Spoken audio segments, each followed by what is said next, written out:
Assalamualaikum warahmatullahi wabarakatuh. Baik, kita akan membahas tentang materi ketiga dari bahan dan teknologi kemasan. Nah, khusus hari ini kita akan membahas tentang kemasan plastik ya, khusus untuk plastik. Kenapa? Karena kemasan inilah yang paling banyak beredar di kehidupan kita sehari-hari. Kemasan ini begitu dominan ya terhadap jumlah sampah di negara kita. Maka setidaknya kita mau melakukan proses pembelajaran tentang kemasan plastik.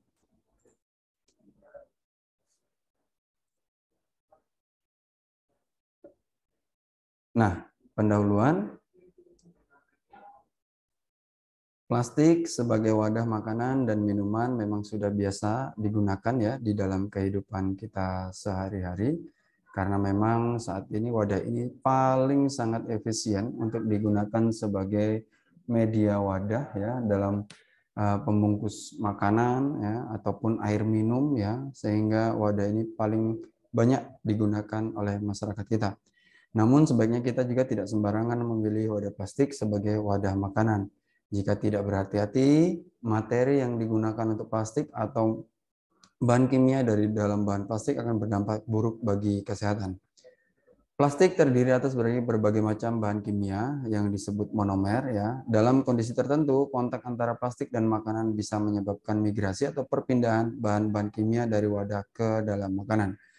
Migrasi terjadi akibat pengaruh suhu panas makanan ya, penyimpanan atau proses pengolahannya. Semakin tinggi suhu maka semakin tinggi pula kemungkinan terjadi migrasi ya.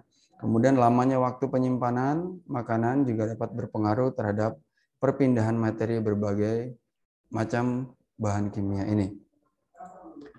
Semakin lama kontak antara makanan dengan kemasan plastik, maka semakin tinggi jumlah bahan kimia yang bermigrasi ke makanan. Nah, makanya penting jangan sampai memasukkan bahan makanan yang matang atau masih panas ke dalam botol plastik ataupun plastik biasa. Nah, coba kalian perhatikan ya, kalau kita misal contoh membeli bakso, wadah apa yang digunakan ya. Nah, semoga plastik yang digunakan oleh para penjual tersebut adalah plastik-plastik yang tahan terhadap suhu yang cukup tinggi ya.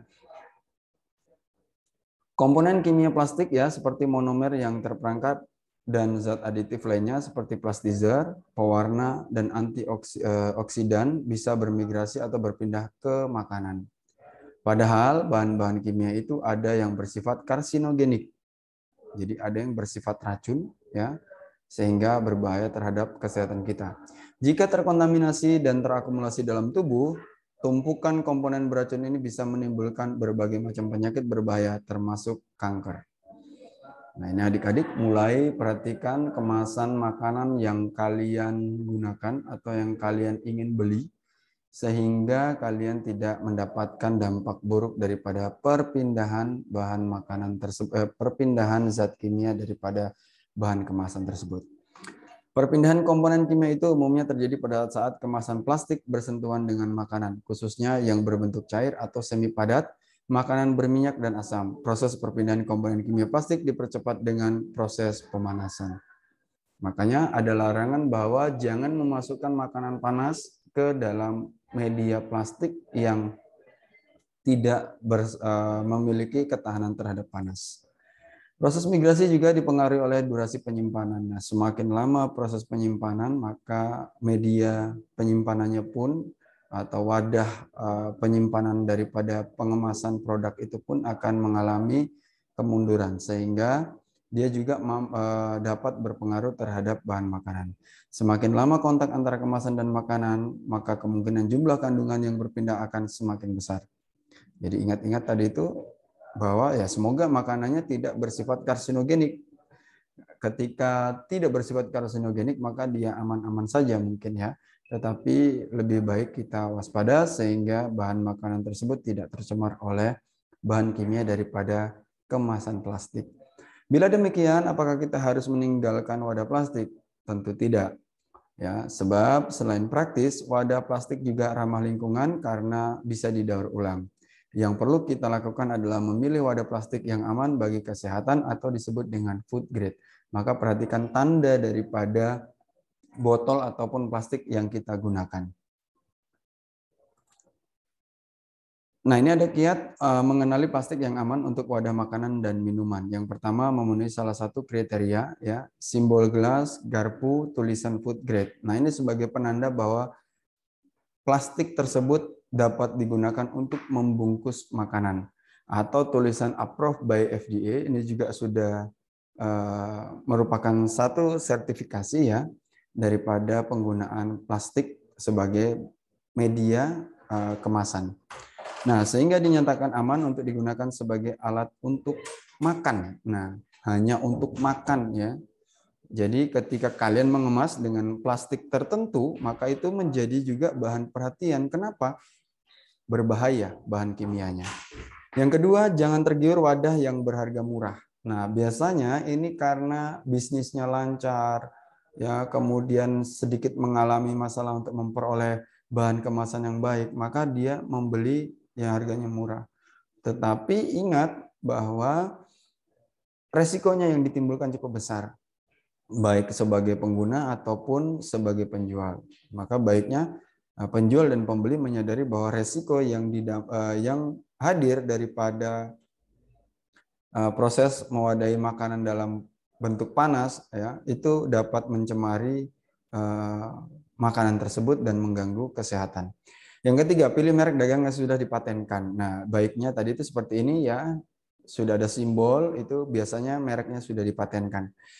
Kemudian belilah dari penjual atau dealer resmi untuk menghindari produk yang palsu. Nah, saat ini plastik pun sudah banyak yang palsu, deh. Ya, jadi bukan hanya merek-merek HP tertentu atau merek-merek produk tertentu yang dipalsukan, bahkan wadahnya pun saat ini sudah banyak yang dipalsukan. Yang kelima, memenuhi standar mutu SNI biasanya, ya, atau BSN, kemudian dan keamanan pangan dari lembaga berwenang, baik negara asal ataupun negara Indonesia. Maka ketika kalian membeli wadah yang menarik dari luar negeri, maka pastikan wadah tersebut sudah bersertifikasi secara nasional di negara mereka ataupun di negara kita. Upayakan jangan beli yang murah. Nah, ini yang menjadi masalah, ya. Jangan membeli wadah plastik yang terlalu murah. Ya, Anda harus curiga kalau kualitasnya tidak bagus atau barang tersebut palsu. Sebaiknya beli wadah plastik dari distributor resmi. Ya, biasanya kalau distributor resmi maka dia memiliki merek tertentu, ya, merek dagang tertentu. Kemudian ikuti instruksi penggunaan. Nah, kelemahan kita itu adalah ini, ya. Sudah dikatakan dalam botol atau plastik tersebut hanya digunakan sekali pakai, maka kebiasaan kita sebagai orang Indonesia itu adalah mubazir, ya. Eman-eman lah bahasa Jawanya, ya. Langsung seenaknya menggunakan, udah bisa dipakai lagi dan seterusnya. Nah, ini yang berbahaya. Ikuti instruksi, apabila bisa digunakan hanya sekali, maka gunakan sekali. Perhatikan saat mencuci plastik agar tidak terlalu keras karena bisa merusak permukaannya, ya. Nah, ini juga menyebabkan cemaran, atau jangan memasukkan ke dalam microwave bila tidak ada tanda bisa digunakan di dalam microwave. Nah, kesalahannya ini adalah banyak yang menggunakan bahan plastik seperti piring, ya, ketika memanaskan bahan makanan itu dimasukkan dengan wadah piringnya. Ini juga sangat berbahaya. Ganti bila warnanya sudah berubah dan rusak karena umumnya sudah tidak aman lagi dipakai dan bisa menimbulkan kontaminasi bahan kimia ke dalam makanan atau minuman. Ini juga berbahaya. Yang berikutnya, jangan memasukkan makanan atau minuman panas langsung ke wadah plastik. Tunggu makanan tersebut agak dingin atau lebih baik dingin, ya, baru dimasukkan ke dalam wadah plastik yang sudah disiapkan. Kenali yang aman, ya. Ada tanda food grade atau logo gelas dan garpu, artinya plastik tersebut layak dipakai untuk memproduksi perlengkapan makanan. Ada tanda food safe, yaitu logo centreng, artinya makanan dan minuman tersebut tidak terkontaminasi bahan-bahan kimia. Nah, ini yang menjadi PR buat kita. Bagaimana sih mengingatkan ibu-ibu itu tidak sembarangan menghangatkan makanan, biasanya menggunakan media piring plastik biasanya. Nah, ini paling sering saya dapati, ya. Kemudian ada tanda approved by FDA, artinya benda tersebut sudah lolos uji dan dinyatakan aman digunakan oleh FDA, Food and Drug Administration, lembaga pengawasan obat dan makanan di Amerika Serikat. Kemudian ada merek dagang yang dipatenkan, yaitu ada logo, M trademark atau R registered. Ya, artinya produk tersebut sudah terdaftar dan terjamin keasliannya. Nah, biasanya kan ada yang palsu, seperti yang awal saya katakan tadi. Nah, ini adalah jenis-jenis plastik ya, ada PET ya, yang tadi di pertemuan awalnya kita sudah jelaskan ya, polipropilen, ada high density polypropylen ya, ada LDPE, ada polipropilen ya, ada PS, kemudian ada other, ya, ini bahan lain yang cukup banyak kali digunakan atau bisa berulang kali. Nah, ini tanda-tanda yang perlu kalian amati ketika membeli minuman jus dalam botol, minuman mineral dalam botol, bahan makanan dalam botol. Kalian cukup memperhatikan kode ini. Apabila kodenya hanya satu, maka botol tersebut hanya bisa digunakan sekali. Nah, ini adalah contoh kemasan ya. Nah, ini adalah bahan-bahan. Nah, ini kalau disebutnya adalah apa ya? Ada untuk manisan, kalau ini bukan manisan lagi ya, kalau bahasa Jawa Baratnya ini saya lupa, apakah ini asinan ya, seingat saya ini kayaknya asinan. Nah, ini ada di penjual pinggir jalan ya, seingat saya di Bogor itu banyak sekali yang jualan seperti ini. Nah, ini walaupun kelihatannya seperti safety, tetapi ingat bahwa di dalam bahan makanan ini yang di asinan ini ya, biasanya ya, apakah dia tidak menimbulkan panas? Apabila tidak menimbulkan panas, maka is okay ya digunakan. Tetapi ingat bahwa tadi dijelaskan di awal ada yang menggunakan asam, maka hindari untuk menggunakan plastik sebagai wadahnya. Nah, ini adalah botol yang paling banyak kita gunakan ya. Tadi itu ada PET, ada HDPE, ada LDPE dan seterusnya ya. Ini adalah contoh-contoh bahannya.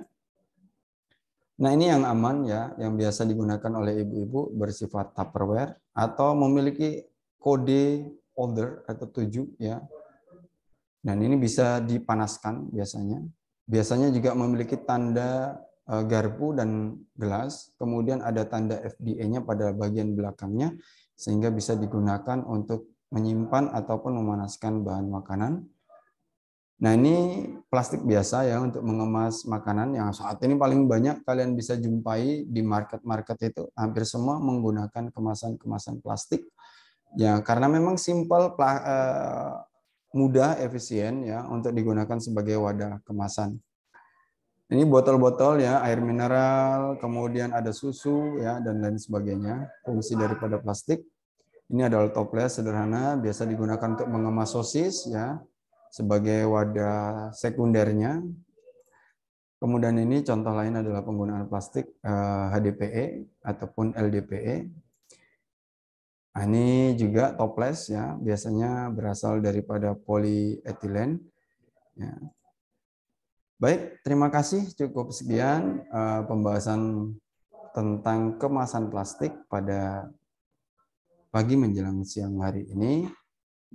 Seperti biasa, apabila ada pertanyaan ataupun ada yang ingin didiskusikan, adik-adik bisa masuk ke dalam Google Classroom ataupun adik-adik bisa memberikan komen pada channel video ini.